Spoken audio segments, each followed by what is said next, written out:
আব্দুল হক city foundation, Abdul হক Talukdar foundation কর্তৃক আয়োজিত আমার মেয়ে সাবিনা মুকুল চৌধুরীকে আজকে আপনারা যে সম্বর্ধনা প্রদান করেছেন, এই সম্বর্ধনা প্রদানের সম্মানিত সভাপতি উপস্থিত, এখানে আমার আরেক ভাই রুবেল, আমাদের সাইফুল, পারভেজ চৌধুরী, মিজান খান, রহিম ভাই সহ তারেক সহ যারা এখানে আপনাদের সহ উপস্থিত আছেন, সবাইকে আমার ব্যক্তিগত পক্ষ থেকে সুয়েল সহ এবং আমার পরিবারের পক্ষ থেকে আপনার গ্রহণ করুন অভিনন্দন ও শুভেচ্ছা। আপনারা জানেন, শিক্ষাই জাতির মেরুদণ্ড। সঠিক শিক্ষা দিয়ে শিক্ষা যারা গ্রহণ করতে পারে, তার মাধ্যমে দেশ এবং নিজকে সমাজে প্রতিষ্ঠিত করতে পারে। যদি সঠিক শিক্ষাকে সঠিকভাবে প্রয়োগ করা হয়, সে সঠিকভাবে প্রয়োগ করতে পারে, যে লোক শিক্ষা নেবে তার মাধ্যমে দেশ ও জাতি কল্যাণে কাজ করতে পারবে। আমি আজকের এই জুলুমিয়া ভাইয়ের উদ্যোগে ওনার বাবার নামে যে ফাউন্ডেশন করা হয়েছে, তার পক্ষ থেকে আজকে সামিনা মুকুল চৌধুরীকে যে সম্বর্ধনা দেওয়া হয়েছে, তাই আমি আমার অন্তর্ভুক্ত থেকে ওনাকে ধন্যবাদ ও মুবারকবাদ জানাচ্ছি। উনি প্রবাসে থাকেন থেকে উনি কঠোর পরিশ্রম করে আমাদের দেশের জন্য, পরিবারের জন্য, সবার জন্য কাজ করেন, যে রোজগার করেন তার একটা অংশ উনি বিভিন্নভাবে সামাজিকভাবে ব্যয় করেন। শুনে আমি খুবই আনন্দিত হলাম। আমি আবারও ওনাকে আমার পক্ষ থেকে ধন্যবাদ জানাচ্ছি। আপনারা জানেন, আমার মেয়ে যে প্রতিযোগিতায় অংশগ্রহণ করেছে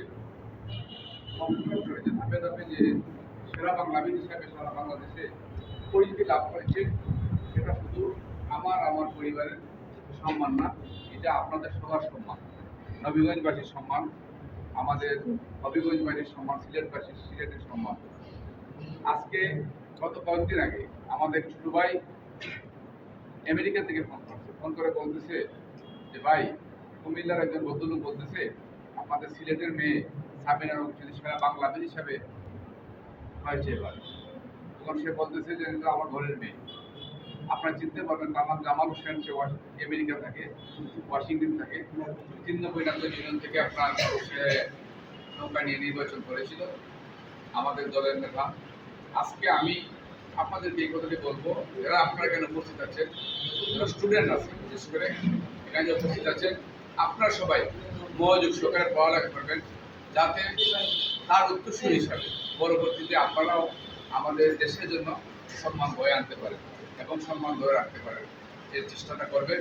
এবং পড়ালেখার পাশাপাশি খেলাধুলা করবেন, মাদক সহ বিভিন্ন যে অপসংস্কৃতি দূরে থাকবেন। আমি আপনাদেরকে একটা কথাই বলবো, আমার মেয়ের মতো আপনারা হন, এটা আমি চাই।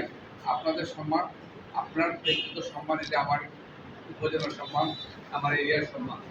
আপনারা যারা এখানে উপস্থিত আছেন, বিশেষ করে ছোট ভাই যারা, তাদের প্রতি আমার অনুরোধ থাকবে, পড়ালেখা মনোযোগ সহকারে করবেন।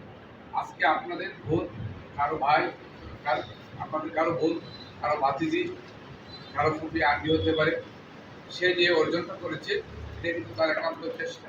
যদিও আমরা তাকে পরিবার থেকে সমর্থন দিয়েছি, আমার মা সমর্থন দিয়েছে খুব বেশি, আসলে বিশেষ করে সবসময় দিয়েছে, আমি তো সময় দিতে পারি না। আমি তো একটা কথা আমার মা বলতাম, এক প্রতিযোগিতা যেতে আমার কোনো বাধা নেই, তুমি সাথে যেতে হবে, তুমি সাথে থাকো। আর মেধাভিত্তিক প্রতিযোগিতা হতে হবে, মেধাভিত্তিক প্রতিযোগিতা। আমি পাশাপাশি একটা কথা বলতাম, সে কোনো নৃত্য এবং গান করতে পারবে না, কিন্তু যখন সে প্রতিযোগিতায় অংশগ্রহণ ঢাকায়, আমি তার যে বলার কণ্ঠ শুনেছি, সেটা গান শিখত অমনে ভালো হতো। আসলে আমি সবচেয়ে আনন্দিত হয়েছি মেধার উপরে যে প্রতিযোগিতা হয়েছে, বাংলা ভাষার উপরে যে প্রতিযোগিতা হয়েছে, এই প্রতিযোগিতা অনুষ্ঠানে আমি থেকে অনুভব করেছি আমরা এখনো বাংলা অনেক কিছুই জানি, অনেক কিছুই জানি। আমরা বাঙালি, আমরা দাবি করি আমরা বাংলা ভাষা সম্বন্ধে চর্চা করি, আমি নিজেও জানি না। আজকে আমার মেয়ে এই প্রান্তিক পর্যায় থেকে, এই তৃণমূল পর্যায় থেকে গিয়ে শুধু ঢাকায় বড় বড় স্কুলদের শিক্ষার্থীদের মধ্যে দিয়ে শিক্ষার্থীদের প্রতিযোগিতা করে আজকে যে পর্যায়ে গিয়েছে, এটা আমাদের জন্য সুনাম বয়ে এনেছে।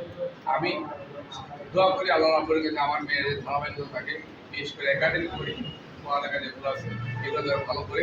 আমি আমার মেয়েকে গতকালকে বলেছি, মা তুমি সারা বাংলা হয়েছে, এখন যদি তুমি ভালোভাবে পড়ালেখা করে একাডেমিক পড়ালেখায় ভালো রেজাল্ট করতে পারো, আমি আর বেশি খুশি হবো। আমি মনে করি এখন এই মুহূর্তে আমি যা ব্যবহার পেয়েছি এটা আমার আর প্রয়োজন নেই। তোমার আমার এখন প্রয়োজন ভালো সার্টিফিকেট, ভালো পড়ালেখার মাধ্যমে আজকে যদি তুমি একটা ভালো চাকরি করতে পারো, ভালো একটা পেশা যেতে পারো, তাহলে তুমি দেশের জন্য সমাজের জন্য কিছু করতে পারো। আমার মেয়ের কণ্ঠে আমি যে সাক্ষাৎকার দেখেছি, আমরা কাউকে কিন্তু শিখিয়ে দিইনি। আমি কিন্তু আমার আমাকে শিখিয়ে দিই নাই, আমার ওয়াইফে শিখিয়ে দিই নাই। তার মনের যে বাসনা, আমি দোয়া করি আল্লাহ রাব্বুল আলামিনের কাছে আমার মেয়ের এই বাসনা যেন আল্লাহ পূরণ করে। সে যেভাবে মানুষকে সহযোগিতার করার আশা প্রকাশ করেছে, আমি শুনে এবং তার বক্তব্য শুনে আমি খুব খুশি হয়েছি। যেহেতু আমি রাজনীতি করি, আমার পরিবার রাজনীতিতে সম্পৃক্ত, বিশেষ করে এই কারণে আমি বেশি আর আনন্দিত হয়েছি। আমি কিন্তু আমার মেয়েকে শিখিয়ে দিই নাই, ও তার বাসাতে পড়েছে। আসলে এটি হলো মানুষের পারিবারিকভাবে পেয়ে যায় শিকার হতে যে জিনিস। আসলে আমি এখন আমার মেয়েকে একটা কথা বলতে, ভালো রেজাল্ট করো। আজকে তোমাকে যারা সম্মান দিচ্ছে, এই যারা কষ্ট করে এই একটা আয়োজন করতেছে, তুমি এই সম্মানের ধারাবাহিকতা লাগবে। আর পাশাপাশি এখানে যারা স্টুডেন্ট আছেন, আপনাদেরকে আমি একটা কথাই বলবো, পড়ালেখাটা মনোযোগ করবা, বললে মা বাবা অনেক খুশি হবে। দেখো আজকে আমার মেয়ের এই সম্মানের জন্য আমি কিন্তু আনন্দিত হচ্ছি। গতকালকে একটা